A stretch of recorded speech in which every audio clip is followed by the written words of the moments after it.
घुंग वाजल्यासारखं वाजवायचं. गॉंग गॉंग गॉंग गॉंग. हॅलो, प्रबल कमी कर बाई सगळं. हरिओम. हॅलो,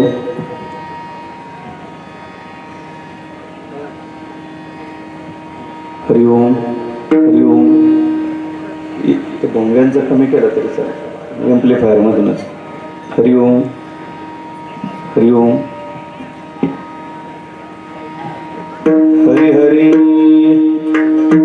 देवते संत देवते संत संत देवते संत संत देवते संत देवते संत निमित्तचा प्रतिमा निमित्तचा प्रतिमा निमित्तचा प्रतिमा निमित्तचा प्रतिमा निमित्तचा प्रतिमा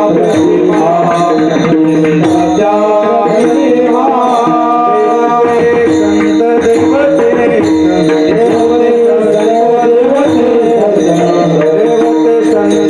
देवते देवते संत देवते निमित्तचा प्रतिमा निमित्तचा प्रतिमा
देवते संत देवते संत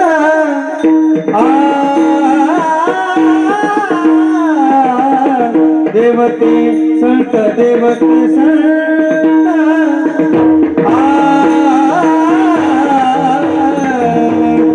देवते संत देवते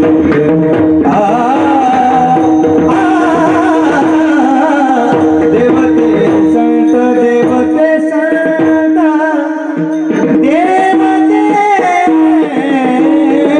देवते संत देवते संत देवते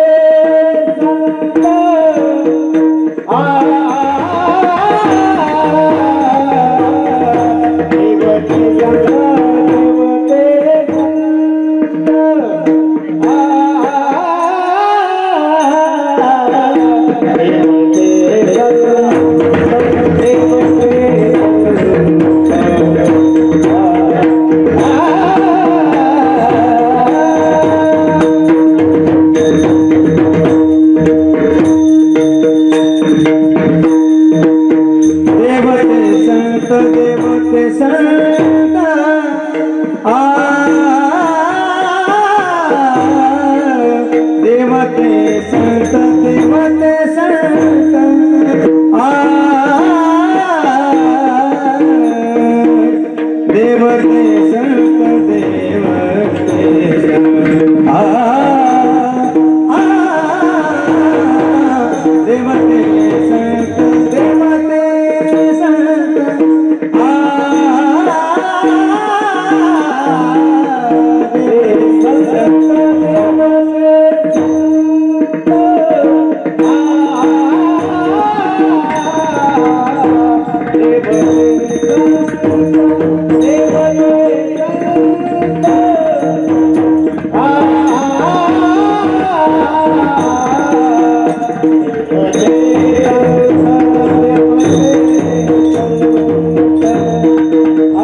सांगत से भावे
सांग तसे भावे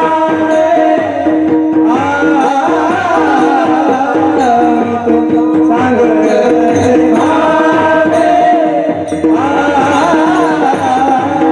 मी तो सांग तसे भावे मी तो सांग तसे भावे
टाळी वाजवा भजन करा बोला टाळी वाजवा विठ्ठल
कारण आपल्या पतिदेवांच्या किंवा आपल्या पित्यांच्या किंवा आपल्या भावाच्या प्रित्यर्थ या कुटुंबाने सर्वांनी एकत्रित येऊन या दिव्य कार्यक्रमाचं मोठं आयोजन केलंय.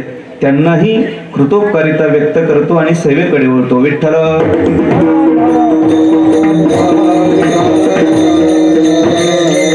सेवेसाठी निवडलेला अभंग संत श्रेष्ठ जगद्गुरु श्री तुकोबाराय यांच्या गाथेतील असून या अभंगाद्वारा जगद्गुरु श्री तुकोबाराय आपल्या समोर एक सूत्र प्रतिपादन करतात. कोणतं सूत्र? देवते संत, देवते संत, वरवर दृष्ट्या देव आणि संत भिन्न म्हणजे वेगळे जरी वाटत असले तरी स्वरूपत्व व छेदकाने देव आणि संत एकच आहेत. तुकोबारायांची प्रतिपादन करण्याची जी शैली आहे, बेस थोडा कमी झाला तरी चालेल. हरिओम, थोडा बेस कमी करा अजून. हरिओम, आवाज द्या. हरिओम, अजून गेन वाढवा. हरिओम, कडक झालं जास्त. हरिओम, थोडा बेस. हरिओम. सिस्टीम बरोबर आहे, आपलंच झोपा झालेलं नाही. रात्री कधी 3:30 वाजले कळालंही नाही. असो, इथे आल्यानंतर प्रथमच धानोरे गावात येण्याचा प्रसंग आला. पण धानोरेकरांनी एवढंही प्रेम दिलं की असं वाटलं की हे याच्या पूर्वीच्या हजारो जन्मातला काहीतरी ऋणानुबंध असला पाहिजे आणि म्हणून हे सगळं घडतंय. कधी रात्रीचे 2, 2:30, 3 वाजायचे कळायचंही नाही. म्हणजे दिवस तर बोलायला गप्पा मारायला पुरतच नव्हता, पण कथेनंतरही 4-2 तरुण भक्त येऊन बसायचे, गप्पा मारायचे. असो, जगद्गुरु श्री तुकोबारायांची प्रतिपादन करण्याची शैली, त्या शैलीचा जर आपण विचार करू गेलो तर सूत्रमयी पद्धती जगद्गुरु श्री तुकोबारायांची आहे. सूत्र कशाला म्हणतात? अल्प अक्षरम असंदिग्धम सार्वत विश्वतोमुखम. अक्षरांचा विचार आपण करू गेलो तर अक्षर अगदी तोकडी असतात, कमी असतात, पण त्याच्या अर्थाचा जर आपण विचार करू गेलो तर विश्वाला गवसणी घालील एवढा श्रेष्ठ व्यापक अर्थ त्या सूत्रांचा असतो. याला सूत्रमयी पद्धती म्हणतात. उदाहरणार्थ, भक्ती समजून देण्यासाठी भागवतासारख्या श्रेष्ठ ग्रंथाची योजना आहे. वैराग्य समजून देण्यासाठी योग वासिष्ठादी श्रेष्ठ ग्रंथाची योजना आहे. ब्रह्मज्ञान समजून देण्यासाठी ब्रह्मसूत्र भामती हजारो ब्रह्मज्ञानाच्या ग्रंथांची योजना आहे. पण हे जटिल आकार असणारे ग्रंथ वाचायलाही समाजाला वेळ नाही. वाचण्याचा प्रयत्न केला तरी आकर्वनात किती येईल हे सांगता येत नाही. आणि म्हणून एवढ्या हजारो शास्त्रांचा सिद्धांत जर आपण जगद्गुरु श्री तुकोबारायांना विचाराल तर जगद्गुरु श्री तुकोबारायांनी अभंगाच्या एका चरणात आणून ठेवलंय. भक्ती म्हणजे काय, वैराग्य म्हणजे काय आणि ब्रह्मज्ञान म्हणजे काय. भक्ती ते मन वैराग्य तो मन वैराग्य तो वैराग्य तो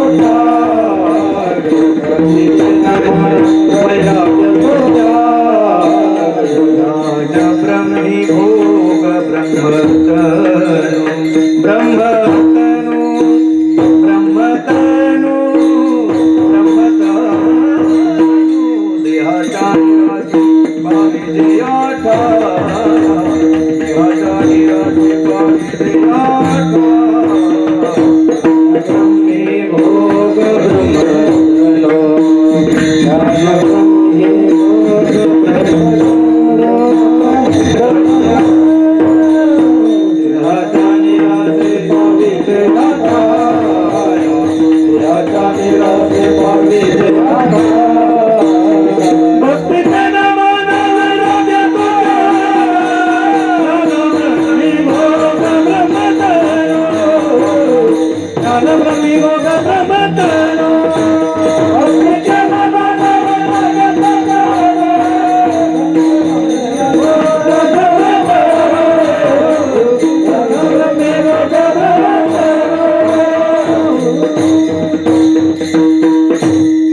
जगद्गुरु श्री तुकोबारायांची प्रतिपादन करण्याची शैली आहे. हजारो ग्रंथ ग्रंथांनी ज्या शास्त्राचा उल्लेख केलाय, वर्णन केलंय, भक्ती भक्ती म्हणजे काय, जगद्गुरु श्री तुकोबाराय एका वाक्यात सांगतात, भक्ती ते नमन. वैराग्य, वैराग्य म्हणजे काय, वैराग्य तो त्याग. ब्रह्मज्ञान, ब्रह्मज्ञान म्हणजे काय, ज्ञान ब्रह्मी भोग ब्रह्मतनु. आपले सर्वांचे आदरणीय, आपल्या पंचक्रोशीचे गुरुवर्य आदरणीय हरिभक्तीपरायण गणपत महाराज नांगरे हेही या ठिकाणी उपस्थित आहेत. सर्वांच्या वतीने बाबांच्याही चरणी साष्टांग प्रणिपात करतो. विठ्ठल विठ्ठल.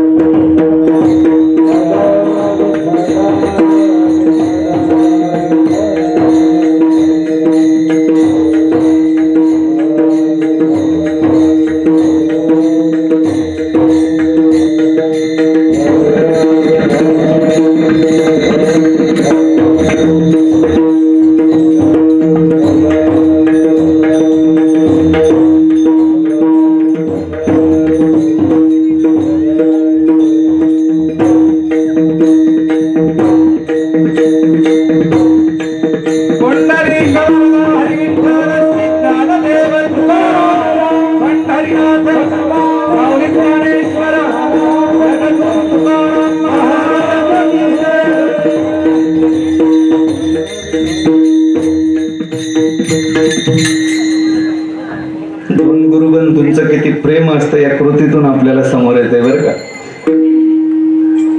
संत मंडळी हेच कार्य करत असतात, आपल्या कृतीतून समाजाला उपदेश करण्याचा प्रयत्न करत असतात. या ठिकाणी गुरुवर्य राजाराम बाबा आणि गुरुवर्य नागरे बाबा दोन्ही मंडळी आता जरा थकलेत वयाच्या मानाने, पण अशा महात्म्यांची आपल्याला नित्य गरज आहे महाराज. आपल्याला कळत जरी नसलं बरोबर दृष्ट्या तरी सूक्ष्म रीतीने आपल्या जीवनावर संतांच्या संगतीचा काय परिणाम होतो, जे सूक्ष्मदर्शी आहेत त्यांनाच त्याची चाहूल लागते. विठ्ठल.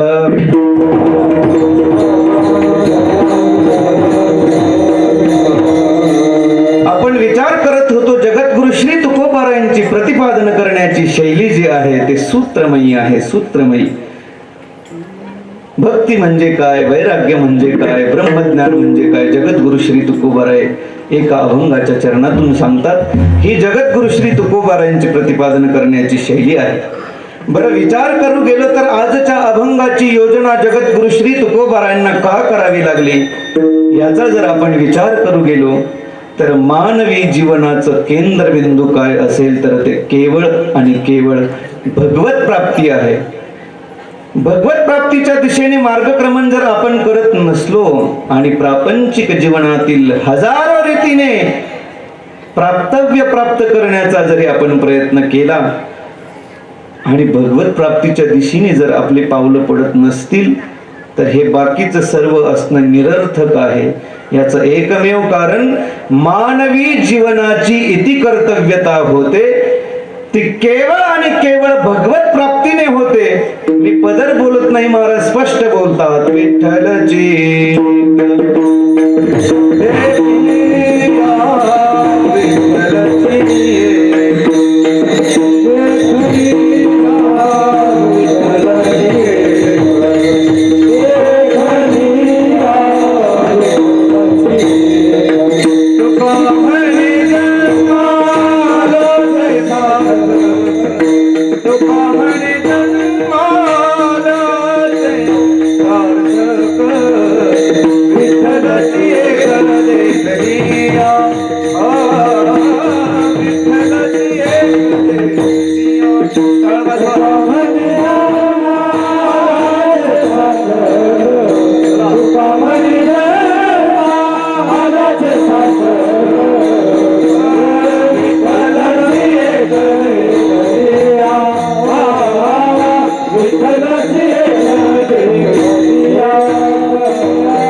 जन्मा आल्याचे सार्थक विठ्ठलची एक देखील या. जोपर्यंत भगवंताचा साक्षात्कार आपल्याला होत नाही तोपर्यंत मानवी जीवनाचं कर्तृत्व आपलं संपत नाही.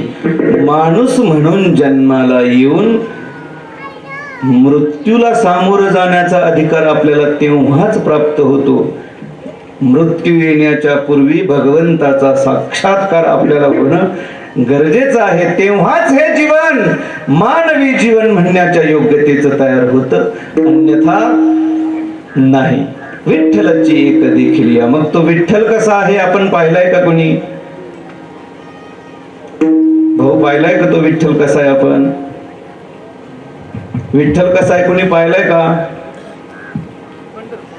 कीर्तनात बसलेल्या माणसांची ही अवस्था आहे, तर रस्त्याच्या कडेला उलटा पालटा पडलेल्या माणसांना काय विचारणार आपण? ऐका, त्या विठ्ठलाच्या स्वरूपाचं वर्णन करत असताना शास्त्रांनी दोन रीतीने केलंय. एक आहे निर्गुण परमात्मा आणि दुसरा आहे सगुण परमात्मा. निर्गुणाचाही साक्षात्कार जीवाला होत नाही, मानवी जीवन व्यर्थ गेल्याशिवाय राहत नाही. सगुणाचाही साक्षात्कार जीवाला होत नाही, मानवी जीवन व्यर्थ गेल्याशिवाय राहत नाही. कसा साक्षात्कार होत नाही याचा विचार करू. निर्गुणाचा साक्षात्कार होत नाही याचं एकमेव कारण आहे, ते इंद्रिय गोचर नाही. निर्गुण परमात्म्याचा साक्षात्कार जीवाला होत नाही, इंद्रियाने ते जाणले जात नाही, म्हणून निर्गुणाचा साक्षात्कार होत नाही. आता कसा होत नाही, काय होत नाही, किचकट आणि कठीण प्रक्रिया आहे. हे सांगत बसलो तर वेदांताचा पाठ सुरू होईल. तात्पर्य इतकंच घ्यायचंय आपल्याला की निर्गुणाचा साक्षात्कार जीवाला होत नाही, मानवी जीवन व्यर्थ गेल्याशिवाय राहत नाही. सगुणाचाही साक्षात्कार जीवाला होत नाही, मानवी जीवन व्यर्थ गेल्याशिवाय राहत नाही. एखाद्याच्या अंतःकरणात शंका उपस्थित होईल, महाराज जर सगुणाचाही साक्षात्कार होत नाही तर आतापर्यंत ज्या ज्या भक्तांना संतांना भगवंताचा साक्षात्कार झाला, केवळ साक्षात्कारच झाला असं नव्हे, आपल्या ज्ञानोबाराय तुकोबारायांच्या सिद्धांतानुसार अहोरात्र देव त्यांच्या मागे पुढे फिरत होता आणि न सांगता त्यांची सर्व कामे करत होता. मग सगुणाचा साक्षात्कार होत नाही तुम्ही म्हणता, मग या सर्व संत मंडळी समवेत देव अहोरात्र मागे पुढे फिरत होता, याची संगती काय? याचं उत्तर आहे, आपण सर्व बहुश्रुत आहात. श्रीमद भगवद्गीतेचा 11वा अध्याय आपल्याला माहिती आहे. ज्यावेळी भगवंताने अर्जुनाच्या समोर विश्वरूप प्रगट केलं, त्यावेळी अर्जुनाची अवस्था गोंधळलेली झाली. काय करावं अर्जुनाला कळेना. त्यावेळी अर्जुनाला म्हणावं लागलं, दिव्यं ददामि ते चक्षु पश्यमे योगमेश्वरम. देवा, दिव्य दृष्टी द्यावी लागेल. भगवंताने अर्जुनावर कृपा केली आणि अर्जुनाच्या नेत्रामध्ये अलौकिक शक्ती प्रदान केली आणि नंतर अर्जुनाला सगुणाचा साक्षात्कार झाला. ऐका, सगुणाचा साक्षात्कार होण्याकरता भगवंताची कृपा संपादन व्हावी लागते आणि भगवंताच्या कृपेने भक्ताच्या नेत्रामध्ये अलौकिक शक्ती प्रदान व्हावी लागते आणि नंतर भक्ताला भगवंताचा सगुण साक्षात्कार होतो, अन्यथा नाही. सगुणाचा साक्षात्कार होण्या एवढी भक्ती आपल्या जीवनात नाही, म्हणून सगुणाचा साक्षात्कार आपल्याला होत नाही. निर्गुणाचा साक्षात्कार होण्या एवढा ज्ञानाचा अधिकार, ज्ञानाची बैठक आपल्या जीवनात नाही, म्हणून निर्गुण परमात्म्याचाही साक्षात्कार जीवाला होत नाही, सगुण परमात्म्याचाही साक्षात्कार जीवाला होत नाही. मानवी जीवन व्यर्थ गेल्याशिवाय राहत नाही. अशा काळात जगद्गुरु श्री तुकोबारायांना सामान्य जीवाची दया आली आणि तुकोबारायांनी जीवांना उद्देशून सांगितलं, जीवांनो, तुम्हाला सरळ सरळ देवाचा साक्षात्कार होत नसेल तर हरकत नाही, तुम्ही एक काम करा. काय करा? तुम्ही संतांच्या चरणावर जा. का जायचे? त्याचं कारण वरवर दृष्ट्या देव आणि संत हे भिन्न म्हणजे वेगळे जरी वाटत असले तरी स्वरूपत्व छेदकाने देव आणि संत एकच आहेत. देवते संत देवाते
सांभाळून घ्या बरं. देवते संत निमित्त त्या प्रतिमा, वरवर पाहता देव आणि संत हे भिन्न जरी वाटत असले तरी स्वरूपत्वावच्छेदकाने देव संत एकच आहेत. एखाद्याच्या अंतःकरणात शंका निर्माण होईल, महाराज तुम्ही सांगताय देव आणि संत एक आहेत, पण प्रत्यय मात्र तसा येत नाही. पांडुरंगाचं मंदिर पंढरीला, तो विटेवर उभा आहे, रंग काळा आहे, त्याचं स्थान पंढरपूर आहे. ज्ञानोबाराय आळंदीला, ते समाधी अवस्थेत बसलेत. जगद्गुरु श्री तुकोबाराय त्यांचं स्थान देहू आहे, ते तर वैकुंठाला गेलेत. प्रत्येक वेळी संत आणि देव त्यांचा आकार भिन्न आहे, नाव भिन्न आहे, स्थान भिन्न असताना देखील देव आणि संत एक, तुम्ही असं कसं म्हणता? याचं उत्तर देत असताना एक मार्मिक दृष्टांत सांगतो, माझ्याकडे लक्ष द्या. पूर्वीच्या काळी एखाद्या माणसाची मुलगी उपवर झाली तर तिचा विवाह जमवत असताना मुलीच्या बापाला खूप अडचणी असायच्या. मग कुठल्याही प्रकारची व्यवस्था नसायची, पायी प्रवास करावा लागत असे. या पाहुण्यांकडे चौकशी कर, त्या पाहुण्यांकडे चौकशी कर, याला विचार त्याला विचार. असाच एक गृहस्थ ज्याची मुलगी उपवर झाली होती आणि स्थळ शोधण्याच्या हेतूने मजल दर मजल करत करत करत करत फिरत होता. एका गावातून जात असताना त्याला कडाक्याची तहान लागली, भूक लागली, विश्रांतीची आवश्यकता वाटली.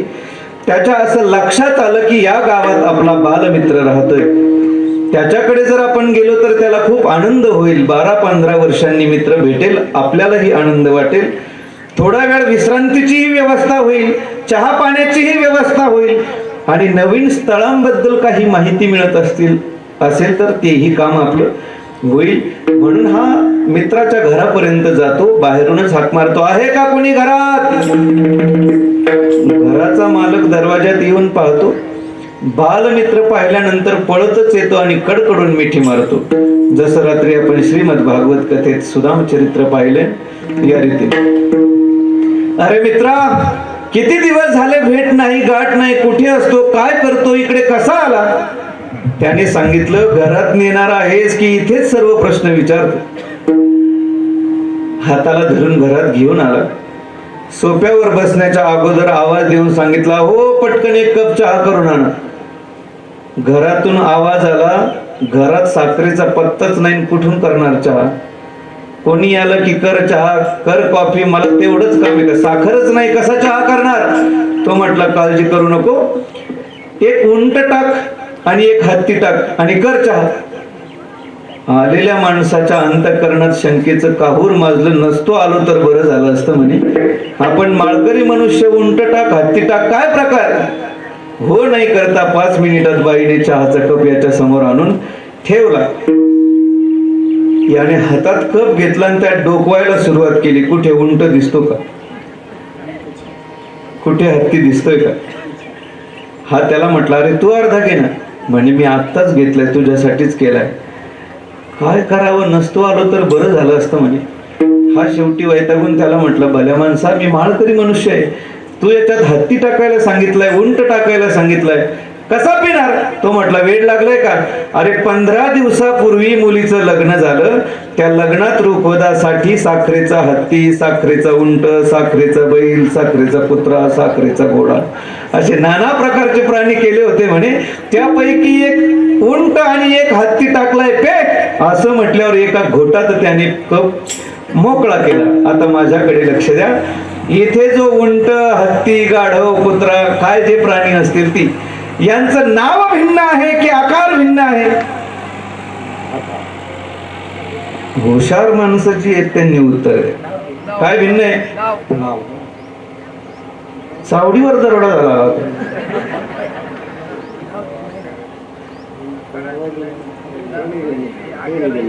काय भिन्न आहे? आत्ताशी तुम्हाला भूक लागलेली नाही याची जाण मला झाली. त्यांचं नावही भिन्न आहे, आकारही भिन्न आहे, पण स्वरूप काय आहे? हत्तीची सोंड मोडून खाल्ली तर कशी लागेल? गोड लागेल. कुत्र्याची तंगडी तोडून खाल्ली तर कशी लागेल? मी साखरेच्या म्हणतोय, गोड लागेल. याचं एकमेव कारण आकार आणि नाव भिन्न भिन्न जरी असतील तरी स्वरूप मात्र एक आहे. याच रीतीने देव आणि संत आकाराने भिन्न असतील, नावाने भिन्न असतील, पण स्वरूपत्व व छेदकाने मात्र एक आहेत. म्हणून देवते संत विठ्ठल विठ्ठल.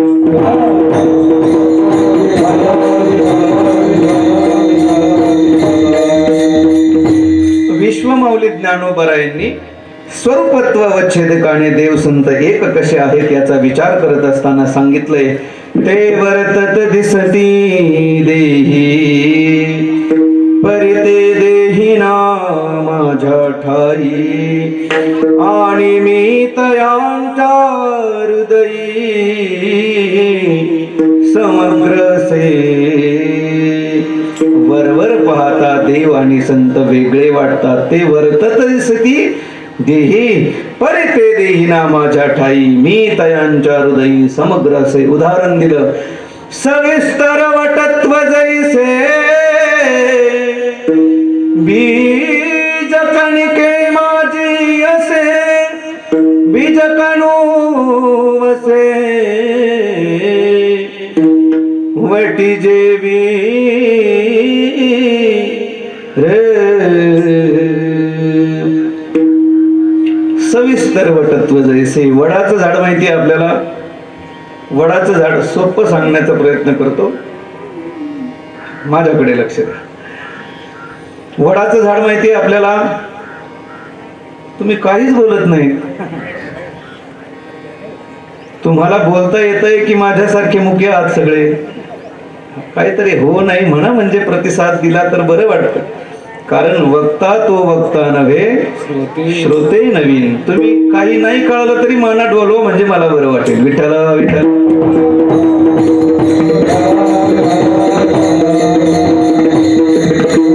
वडाचं झाड माहिती आहे? वडाचं झाड असतं, झाडाला फळ असतं, फळात काय असतं? बी असतं. बियात काय असतं? बोला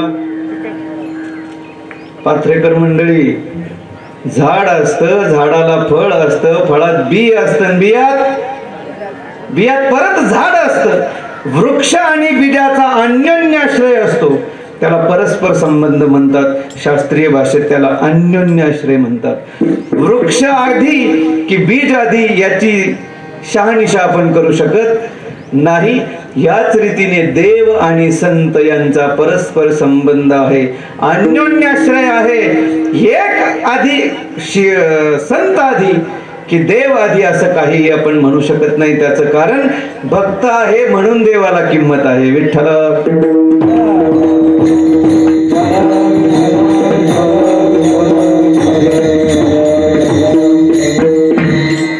ज्या रीतीने झाड असतं, झाडाला फळ असतं, फळात बी असतं, बियात परत झाड असतं, याच रीतीने ज्ञानोबा बोलतात ना, सविस्तर वटत्व जैसे बीज कणिके माझी असे, बीज कणू असे वटी जेवी देवी आम्हा तया परस्परे, बाहेरी नामाचीच अंतरे वाचुनी आतू वटू विस निस्तरे मी तेच ते.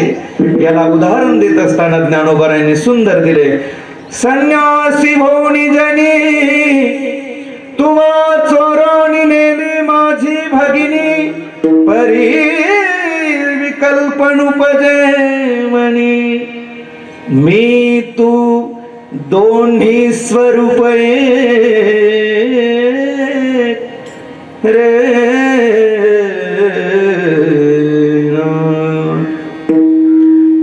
अर्जुनाने संन्यासाचं रूप घेऊन भगवंताची सख्खी बहीण चोरून नेली तरी अर्जुनाविषयी कोणत्याही प्रकारचा विकल्प भगवंताच्या अंतःकरणात आला नाही.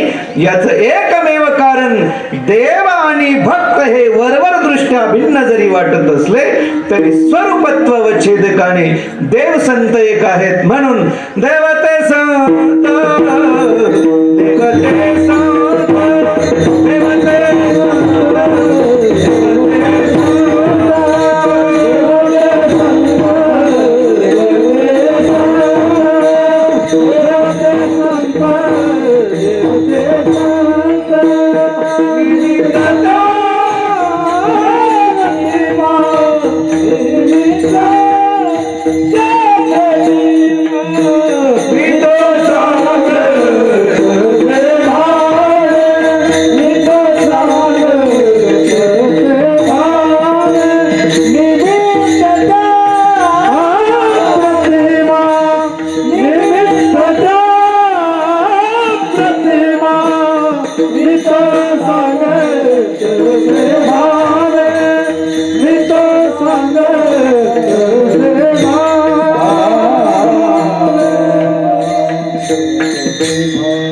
देव आणि संत स्वरूपत्व व छेदकाने एक आहेत. जसं देव संत स्वरूपत्व. एक विनंती होती, तुमचं म्हणून झालं का बटन बंद करा. रिकामी माईक आहे ना, हमिंग करतात कान कान कान कान कान कान, आणि ते नेमकं स्वभाव असा आहे त्याला विक्षेप काही सहन होत नाही. ते गोंधळ होतो. नेमकं कधी कधी असं होतं ज्याचा कंटाळा इकडे पाठीला नाशिक जिल्ह्यात महाराज, ज्याचा कंटाळा त्याचा वानोळा. रिकामे माईक असले की त्याचे आवाज वाढवून ठेवलेले असतात. हवेचा प्रेशर त्याच्यावर येऊन आदळला की ते हमिंग केल्याशिवाय राहत नाही. हा छोटासा त्याचा विकल्प आहे. विठ्ठल विठ्ठल.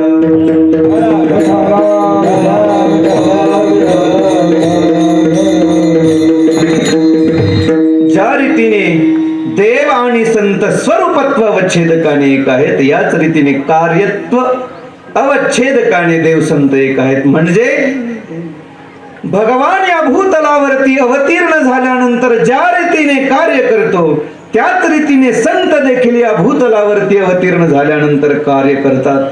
भगवान अवतीर्ण झाल्यानंतर 3 रीतीने कार्य करतो. कर्तुम शक्ती, अकर्तुम शक्ती आणि अन्यथा कर्तुम शक्ती. कर्तुम शक्ती म्हणजे सर्वांना करण्यास योग्य असते, तिला कर्तुम शक्ती म्हणतात. अकर्तुम शक्ती म्हणजे कुणालाही करण्यास योग्य नसते, तिला अकर्तुम शक्ती म्हणतात. आणि अन्यथा कर्तुम शक्ती म्हणजे त्याचे 2 रूप आहेत. अन्य हस्ते काहीतरी करून घेणं याला अन्यथा कर्तुम शक्ती म्हणतात, किंवा भक्ती ज्ञाना वाचून मुक्ती प्राप्त करून देणं याला अन्यथा कर्तुम शक्ती म्हणतात. या 3 रीतीने देव कार्य करतो. आपण बघू. भगवान अवतीर्ण झाल्यानंतर प्रथम कार्य करतो सर्वांना करण्यास योग्य. भगवंताच्या कर्तुम शक्तीचा विचार जर आपण करू गेलो तर सर्वांना करण्यास योग्य काम केलं. कोणतं? महाराज वर्णन करतात. विटी दांडू चेंडू लगोऱ्या नाना परी खेळ मांडियेला यमुनेच्या तीरी गाई गोपाळ हो गाई गोपाळ सवंगडे वना गाई गोपाळ सवंगडे वना गाई गोपाळ सवंगडे वना. भगवंताच्या भगवंताच्या कर्तृत्व शक्तीचं वर्णन करत असताना सर्वांना करण्यास योग्य कार्य भगवंताने विट्टी दांडू खेळला. आपल्यालाही खेळता येतो की नाही? खेळता येतो. भगवंताने दह्या दुधाची चोरी केली, आपल्यालाही करता येते की नाही? असेल तर करणार. आता दूध जाते डेअरीला आणि पोरं खातात वडापाव समोसा. आपल्याला येतो का गोवर्धन उचलता? अरे भाऊ, आपल्याला येतो का गोवर्धन उचलता? आपल्याला येतो का गोवर्धन उचलता? आपली काय गोष्ट काढता महाराज. युरियाची गोणी उचलायची असले तर गृहमंत्र्याला आपल्याला बोलावं लागतं. अहो इकड्या, अहो इकड्या. अहो काय काय नाही, एवढी युरियाची गोणी सायकलवर ठेवू लागत. मग बाईने एका बाजूने धरायची आणि एका बाजूने धरायची, सायकलच्या कॅरेजवर ठेवायची. मग आता जायचं ना गपलोटत, तर तिथे बाई पुढे शायनिंग मारतो, त्याच्यावर सायकलवर टांग टाकतो. अहो अहो काय कर, काय नाही, बसून जात. अहो पडाला अंगावर. नाही नाही, भगवंताने गोवर्धन उचलला, बजरंगबलीने द्रोणागिरी उचलला आणि ही युरियाची गोणी काही एवढी कठीण आहे का? बरं जा मग. तुम्हाला माहिती आहे शेतकऱ्याची सायकल, पुढचं ब्रेक नाही, मागचं पायडल नाही, दंडात पुढचं चाक गेलं, जेच उरावर घेऊन अंगावर घेऊन पडलं. अहो अहो अहो इकडे काय? अहो हे गोणी सायकल जरा बाजूला करा. अहो तुम्ही तर म्हणले गोवर्धन, ते फक्त बोलावं लागतं. कशाचा गोवर्धन उचलतो आणि कशाचा द्रोणागिरी उचलतो. आपली ही अशी अवस्था. भगवंताने एकट्याने उचलला आणि एकदाच उचलला, 100 वेळा नाही. ही भगवंताच्या जीवनातील अकर्तृत्व शक्ती आहे, इतरांना करण्यास योग्य नाही, त्याला अकर्तृत्व शक्ती म्हणतात. बाकीची उदाहरणं तुम्ही पाहून घ्या. भगवंताच्या जीवनातील तिसरी आहे अन्यथा कर्तृत्व शक्ती.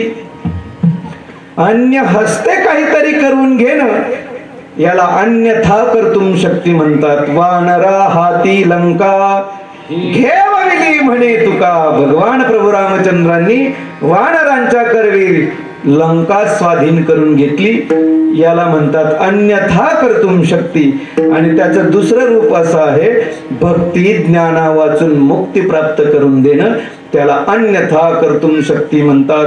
कपिकुळ उद्धरिले मुक्त केले राक्षसा,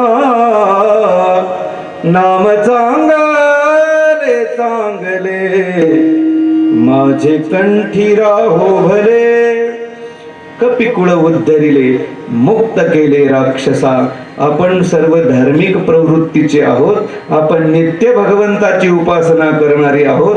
आपला भगवान उद्धार करील नवल नाही. पण राक्षसांनी कोणत्या काळात भगवंताची उपासना केली होती सांगा बरं? तरी देखील भक्ती नाही, ज्ञान नाही, तरी देखील मुक्त केले राक्षसा. ही भगवंताच्या जीवनातील अन्यथा कर्तृत्व शक्ती आहे. या 3 रीतीने भगवान अवताराला आल्यानंतर कार्य करतो. याच रीतीने संत देखील अवताराला आल्यानंतर कार्य करतात. पहिली कर्तृत्व शक्तीचं कार्य. ज्ञानोबा यांच्या जीवनातील कर्तृत्व शक्तीच्या कार्याचा विचार जर आपण करू गेलो तर ज्ञानोबारायांनी गळ्यात टाळ घेतला, खांद्यावर पताका घेतली आणि आळंदी पंढरीची वारी केली. माझ्या मनीची आवडी पंढरपुराने गोडी, पंढरपुराने गोडी, पांडुरंगी मनरंग, पांडुरंगी मनरंग. ज्ञानोबारायांनी खांद्यावर पताका घेऊन आळंदी पंढरीची वारी केली. आपल्यालाही करता येते की नाही? आपल्यापैकी बरीच मंडळी त्र्यंबकची, आळंदीची, पंढरीची वारी करतात की नाही? हे आपल्या जीवनातील, संतांच्या जीवनातील कर्तृत्व शक्तीचं कार्य आहे, जे सर्वांना करण्यास योग्य आहे. संतांच्या जीवनातील अकर्तृत्व शक्तीचं कार्य. ज्ञानोबारायांच्या जीवनातील अकर्तृत्व शक्तीचा विचार करत असताना महाराजांनी सुंदर वर्णन केले. रेड्यामुखी वेद बोलविला, गर्वती ज्यांचा हरविला, शांती रूपी प्रगटला ज्ञानोबा माझा, ज्ञानोबा माझा, ज्ञानोबा माझा. साधकांचा माय बाप, दर्शने हरे ताप, सर्वाभूती सुख रूप, ज्ञानोबा माझा.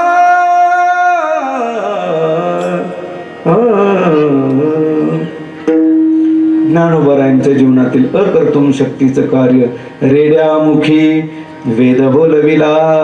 पैठण क्षेत्रामध्ये ज्ञानोबरायांनी रेड्याच्या मुखातून साक्षात वेद श्रुती वदवून घेतली.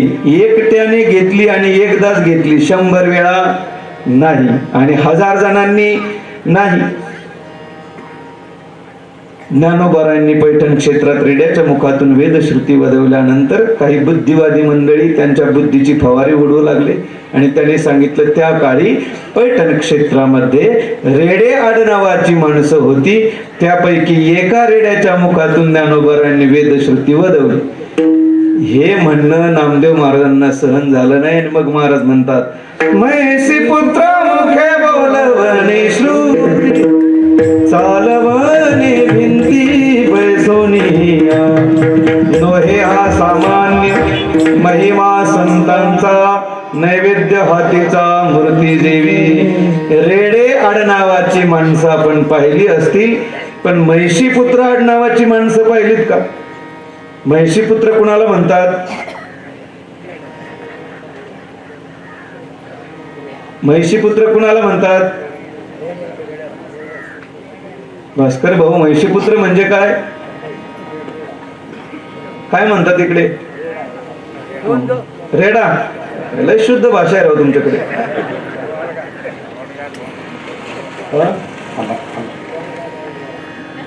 शेतकरी भाषेत त्याला टोनगा म्हणतात. असे टोनग्याच्या बुद्धीची माणसं पावलं पावली भेटत असतात, पण आपण समजायचा हा टोनगा आहे, त्याच्या पुढे आपला वेळ खर्च करण्यापेक्षा शॉर्टकट मारलेला बरा. विठ्ठल.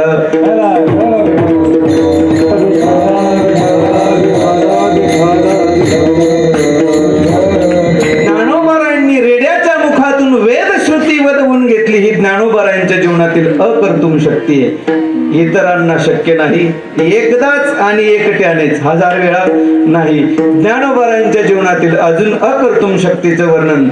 चालविली जड भिंती हरली चांगयाची भ्रांती, मोक्ष मार्गीचा सांगाती ज्ञानोबा माझा, ज्ञानोबा माझा, ज्ञानोबा माझा.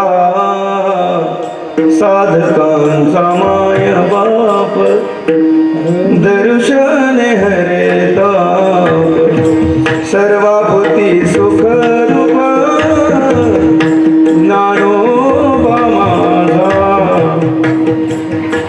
चालविली जडभिंती. ज्ञानोबरायांनी एकट्यानेच आणि एकदाच भिंत चालवली. आळंदी क्षेत्रात आपल्याला भिंत चालवता येते का? एकदा काय झालं, कीर्तन झाल्यानंतर एक सद्गृहस्थ माझ्याकडे आला.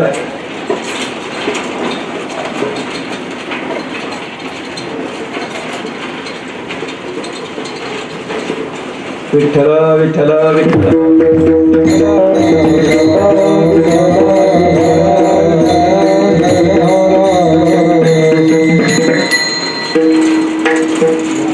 रेल्वे लिखताय. आजूबाजूला उभे असलेले पाहुणे मंडळी मंडपामध्ये येऊन बसण्याची कृपा करा. मंडपामध्ये जागा आहे. चला लक्ष द्या. काय चालू होतं आपलं कीर्तन? ते तर मला पण माहिती. एकदा कीर्तन झाल्यानंतर एक सद्गृहस्थ भेटला. म्हणे महाराज, खरे संत पूर्वीचे होऊन गेले. त्याला म्हटलं आम्ही काय तमासगीर आहेत? आता त्याची चूक नाही, कीर्तनकारानेच कीर्तनाचा तमाशा चालवलाय. झालं काय? म्हणे काय नाही, खरे संत पूर्वीचे होऊन गेले. काय झालं? अहो, ज्ञानोबरायांनी भिंत चालवली, तुकोबारायांनी दगडासहित वह्या तारल्या, खरे संत पूर्वीचे होऊन गेले. त्याला म्हटलं बाबा, मलाही भिंत चालवता येते. असं म्हटल्यावर तर एकेरी भाषेत बोलायला लागला. लय शहाणा झालं म्हणे. 4 अभंग पाठ नाही केले तर ज्ञानोबरायांची बरोबरी करायला निघाला. म्हटलं तुम्ही गडबड करू नका, एक काम करा, तुम्ही अंगावरचे सर्व वस्त्र काढा, सर्व अंगावर भस्माचे पट्टे ओढा, समोरून वाघावर बसून हातात नागाचा चाबूक घेऊन तुम्ही चांगदेव होऊन आले रे आले की मी इकडून भिंत चालवली समजा. हा म्हटलं ते कसं शक्य आहे? गाढवा, तुला नाही चांगदेव होता येत ना, आम्हाला भिंत चालवाय सांगतो. ज्ञानोबारांची बरोबरी कोणी कसं करू शकतं? ज्ञानोबारांनी एकट्याने भिंत चालवली आणि एकदाच चालवली, 100 वेळा नाही. ती त्यांच्या जीवनातील अकर्तृम शक्ती आहे. सर्व संतांच्या बाबतीत देखील असंच आपल्याला वेळोवेळी पाहायला मिळतं. वेळ आपल्याकडे कमी स्पर्श करून जाऊ. नामदेव महाराजांच्या जीवनात देखील औंढ्याला कीर्तन करत असताना असाच प्रसंग घडला. ब्राह्मण बुवाने सांगितलं, येणाऱ्या जाणाऱ्या भक्तांसाठी दर्शनाला अडचण येते, तुम्ही पाठीमागच्या बाजूने जाऊन कीर्तन करा. नामदेव महाराज पाठीमागे गेले, संकीर्तन सुरू केलं आणि गंमत अशी झाली. फिरविले देऊळ जगा माझी ख्याती, फिरविले देऊळ जगा माझी ख्याती, नामदेवाचे दोन प्याला,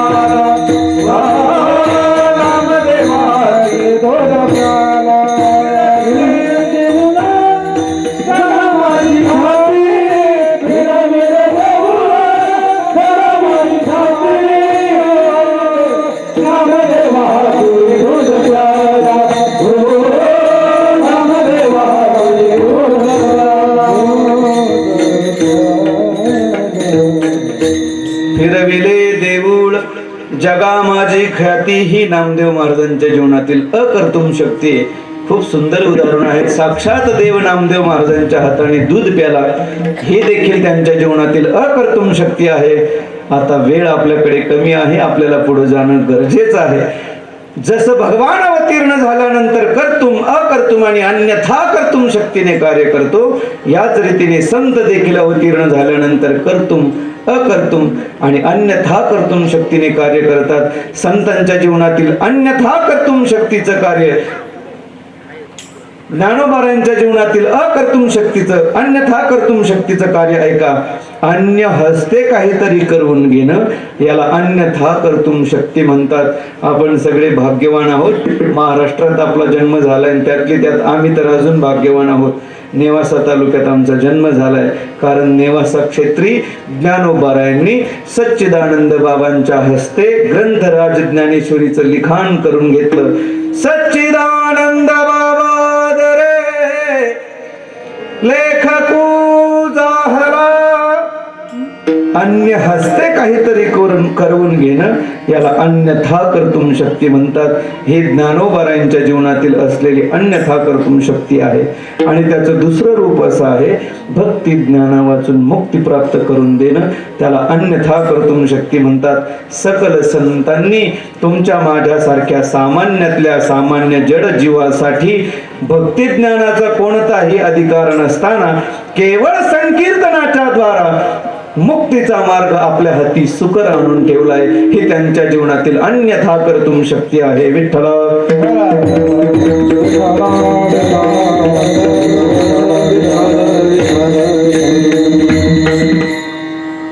जसं स्वरूपत्व अवच्छेदकाने देव संत एक आहेत, याच रीतीने कार्यत्व अवच्छेदकाने देव संत एक आहेत.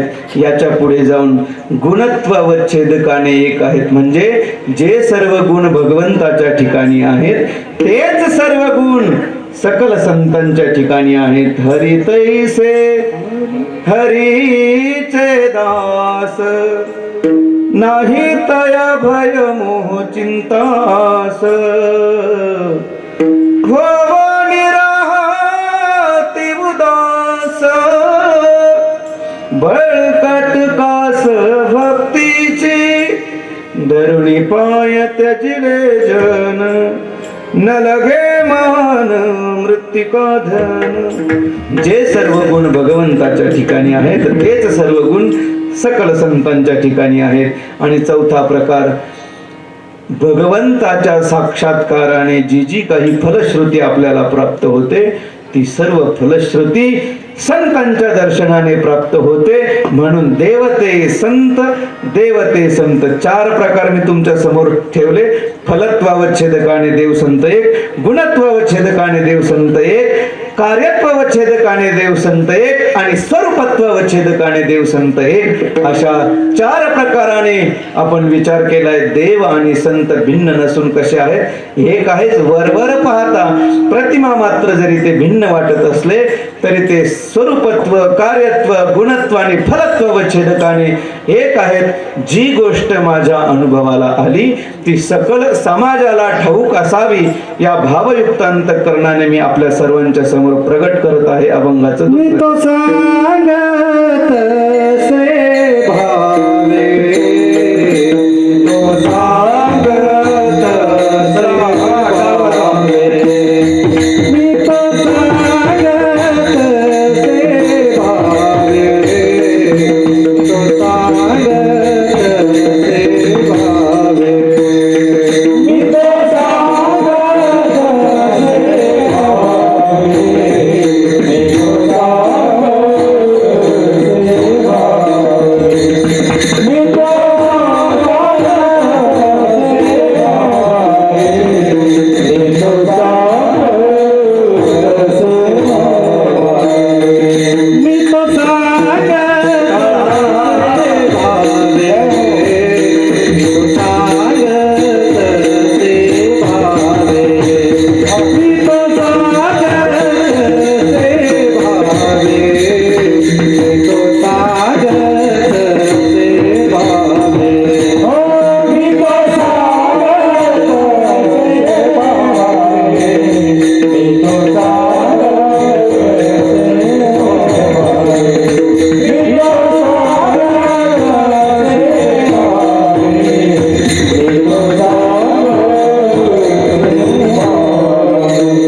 भावे.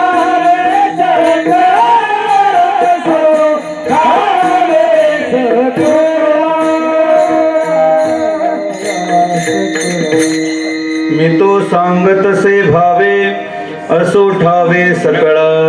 देव आणि संत एक आहेत ही गोष्ट माझ्या अनुभवाला आली आणि सकल समाजाला ती ठाऊक व्हावी या भावयुक्त अंतःकरणाने मी आपल्या सर्वांच्या समोर प्रगट होत आहे असं जगद्गुरु श्री तुकोबाराय बोलतात. पुढे बोलत असताना महाराज बोलतात, प्रत्येक जीव म्हटला रे म्हटलं की त्याला कोणती ना कोणती काय असते, इच्छा असते.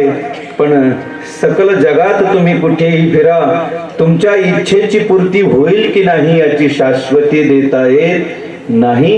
पण तुम्ही जर संतांच्या चरणावर जाल तर निश्चित तुमच्या इच्छेची पूर्ती होईल हे म्हणण्यापेक्षा ज्ञानोबाराय तुकोबारायांच्या सिद्धांताचा विचार जर आपण करू गेलो तर संतांच्या चरणाचा रजकण नकळत जरी आपल्याला लागला तरी ज्याच्यामुळे इच्छा निर्माण होते ती अंतःकरणातील वासना, आणि वासनाच जळते असं नाही, वासनेचे बीज जळवणी जाय.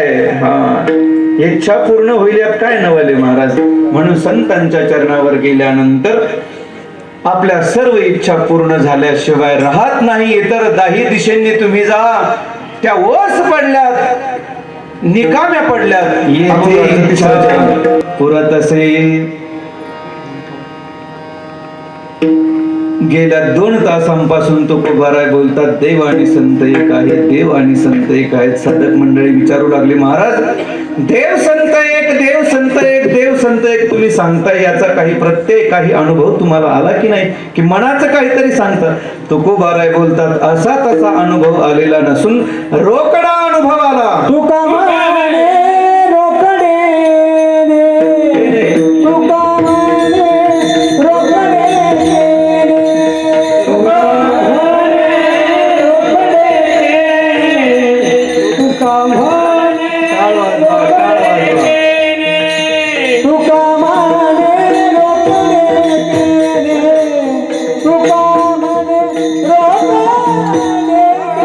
तुका म्हणे रोकडे दे, तुका म्हणे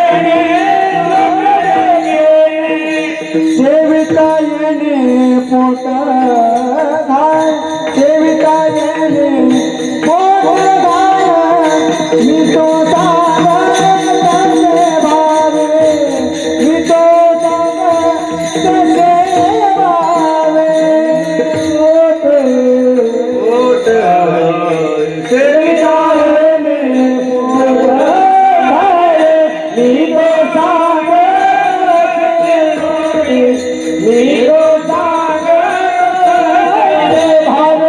असो ठावे सकळा, आसो आसो आसो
सकळा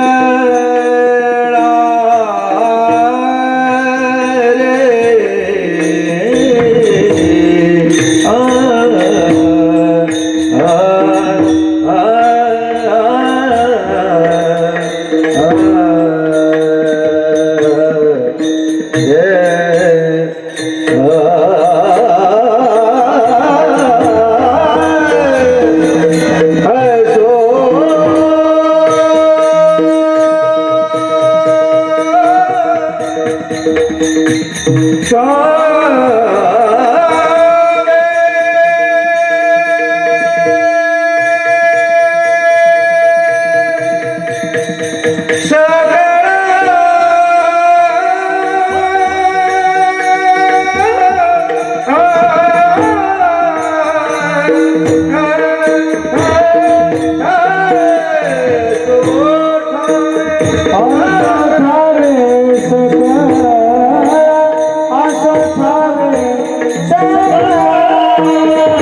सर्वांनी हात वर करायचे, मोठ्या प्रेमाने संकीर्तन करायचं. विठोबार कुमारी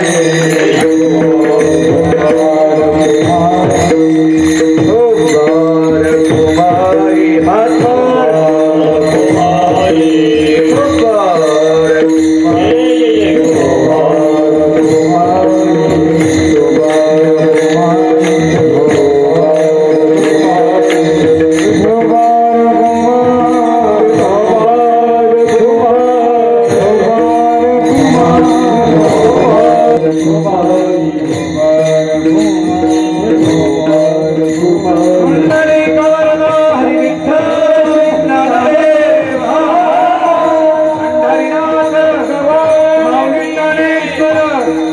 जगद्गुरु तुकाराम महाराज की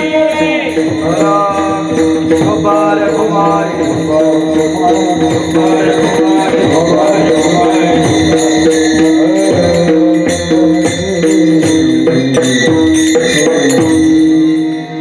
तुका म्हणे रोकडे केने सेविता येणे पोटधाये, मी तो सांगत से भावे असो ठावे सकळा.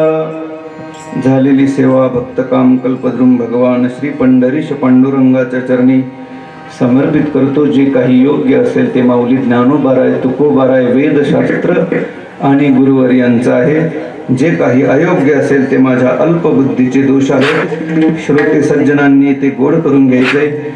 ज्यांना भावसमनांजली समर्पित करण्याच्या हेतूने आपण सर्वजण या ठिकाणी एकत्रित उपस्थित आहोत ते आपण सर्वांचे स्नेही कैलासवासी श्री सोपान माधव गुजर उर्फ अण्णांच्या या प्रथम वर्ष श्राद्धाच्या निमित्ताने गेल्या 7-8 दिवसांपासून आपण या भगवत कथामृताचा आस्वाद घेत आहोत, अवगाहन करत आहोत. आजची वर्ष श्राद्धाची सेवा ही या कुटुंबाच्या वतीने माझ्याकडे आली आहे.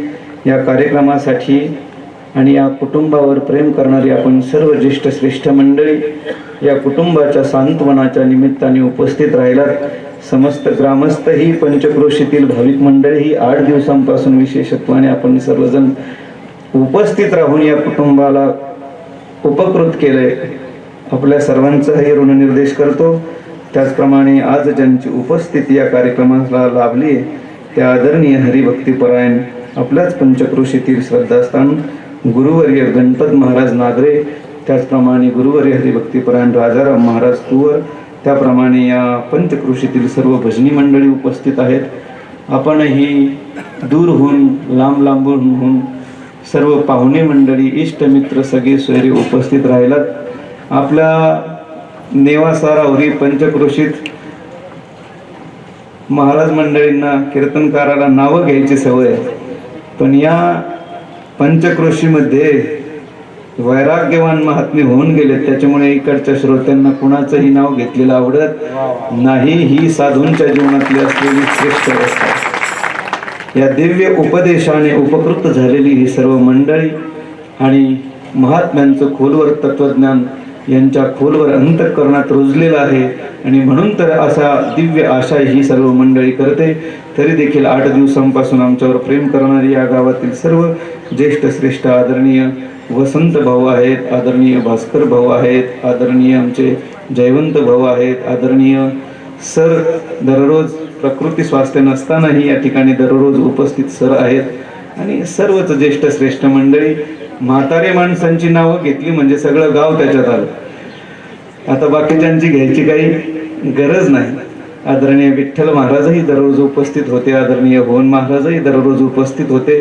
आज मृदंगाचार्य कणसे महाराज आहेत, आदरणीय आमचे साहेबराव महाराज आहेत, धनाभाऊ महाराज आहेत, आमचे लांबून प्रवास करून आलेले आमचे बापजी नाना शिंदे हेही आहेत आणि आपल्या खुडसरगाव, पाथरे, शेनवडगाव, वांजुळपुही, निंभारी, कोपरे आणि या पंचक्रोशीतील सर्व आलेली भाविक मंडळी सर्वांच्या श्रीचरणी विनम्र भावाने अभिवादन करतो. त्याचप्रमाणे अण्णांचे या सर्व कार्यक्रमाची योजना ज्यांनी केली त्या अण्णांचे दोन्ही बंधू आदरणीय मोठे बंधू श्री दिगंबर भाऊ गुजर यांनी अण्णांच्या प्रित्यर्थ 8 दिवसात संपूर्ण भागवताचं पारायण केलंय. त्यांच्यासाठी एकदा जोरदार टाळ्या झाल्या पाहिजे. येथे आल्यानंतर खूप समाधान वाटतंय. 2 भाऊ एकत्रित, त्यांना नातू पंतू आले तरीही एकत्रित, ही गोष्ट खरोखर आजच्या कलीच्या कलुषित काळामध्ये कौतुकास्पद आहे बरं. आणि ही आपल्या परिसरावर असलेली थोर महात्म्यांची थोर कृपा आहे. मी मागेही बोललो, गुरुवर्य योगीराज तुकाराम बाबा, गुरुवर्य भगरी बाबा, गुरुवर्य हरेराम बाबा या सकल संतांच्या विचाराने पुनीत झालेली ही भूमी आहे आणि त्याचा आश्रय घेणारे आपण सर्व ज्येष्ठ श्रेष्ठ भक्त मंडळी आहात. या कुटुंबातील अण्णांचे दोन्हीही बंधू अर्थात लक्ष्मणराव माधव गुजर, दिगंबरराव माधव गुजर आणि त्यांचे सर्वांचे कुटुंब, ही मुलांनीही खूप 8 दिवस पळापळ केली, सेवा केली. आणि या रीतीने आमचे विष्णू भाऊ यांनी खूप मोठ्या प्रेमाने हे सर्व जमून आणलंय. परदेशात राहूनही हा मुलगा या रीतीने जीवन जगतोय, ही खरोखर गोष्ट कौतुकास्पद आहे. विष्णू भाऊंनी मला परवा दिवशी सांगितलंय, महाराज मला अशी संकल्पना होते की याच रीतीने अजून 5 वर्ष मला अण्णांचा 8 दिवसाचा मोठा कार्यक्रम करायचा आहे आणि प्रत्येक वर्षी वेगवेगळी कथा, शिव महापुराण कथा, रामायण कथा, आता भागवत कथा झाली, अजून काही असेल तर या रीतीने माझी करण्याची इच्छा आहे. खऱ्या अर्थाने आपल्या आईच्या एका वाक्यावर या मुलाने विश्वास ठेवून या भागवत कथेचं दिव्य आयोजन केलं आणि आपल्या सर्वांना त्या भागवत कथेचं दिव्य रसपान करवलं. एकदा या कुटुंबासाठी आणि या दोन्ही बंधूसाठी जोरदार टाळ्या झाल्या पाहिजे. कारण भागवत कथा अशी आहे सज्जनांनो, हजारो जन्मातील पुण्याईचा संचय व्हावा लागतो, ती पुण्याई फलोन्मुख व्हावी लागते आणि तेव्हा भागवत कथेचा एक एक शब्द आपल्याला रसपान करायला मिळतो, ऐकायला मिळतो. आणि म्हणून या कुटुंबाचे करावं तेवढं कौतुक थोडं आहे. या कुटुंबावर प्रेम करणारी सर्व संत मंडळी जशी जशी वेळ भेटेल तशी तशी येऊन गेले. जास्त बोलून आपला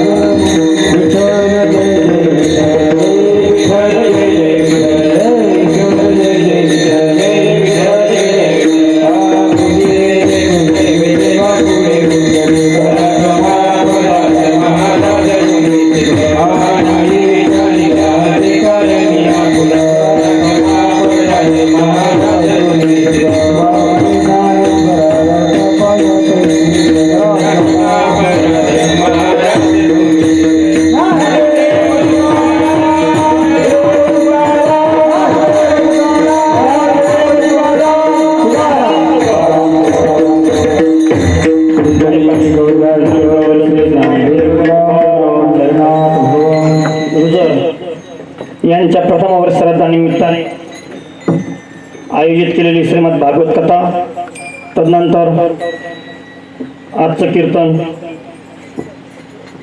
या कथेसाठी सर्व संत मंडळींनी भेट दिली. विष्णू भाऊंची अशी इच्छा होती की प्रत्येक, जसं आपण म्हणतो अतिथी देवो भव, प्रत्येक व्यक्तीचा त्यांनी इतका उत्कृष्टपणे, इतका छानपणे आणि प्रेमपूर्वक आदर सत्कार केला. त्यांना द्यावे तेवढेच धन्यवाद थोडे आहे. त्यांचं आजही म्हणणं असं आहे का त्यांचं संतपूजन तर होणारच, पण त्यांनी सांगितलं जेवढे टाळकरी, जेवढे सेवारूपी जेवढे येथील संत महात्मे सर्वांचं मला पूजन करायचंय, तर मला नाही म्हणू नका. त्यांची अशी इच्छा आहे की सर्वांचं पूजन त्यांना करायचंय. त्यानंतर आजचे जे विशेष म्हणजे आपल्या कार्यक्रमाला उपस्थिती गुरुवर्य हरिभक्तपरायण नागरे बाबा यांनी, तब्येत चांगली नसताना बाबा ते रात्रीच येणार होते, पण आमचं बोलणं झालं आणि म्हणलं बाबा नका येऊ रात्रीला, एवढे लांबून यायचं 5-6 किलोमीटर गाडीचा प्रवास, पण ते म्हणले मी भेट द्यायला येणार आहे. ते आज उपस्थित राहिले, त्यांचे ऋण व्यक्त करतो आणि त्यांचं संतपूजन करतात आपले विष्णुभाऊ. त्याचप्रमाणे आपले हरिभक्त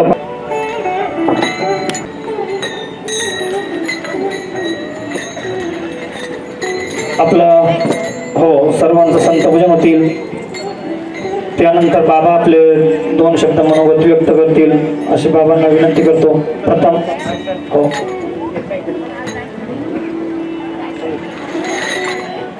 संतोष महाराज पोटे तोपर्यंत संतपूजन घेतील. या पुढे. श्रीकृष्णाय वयम नमः. या ठिकाणी आल्यानंतर खरोखरच मन असं भारावून गेलं.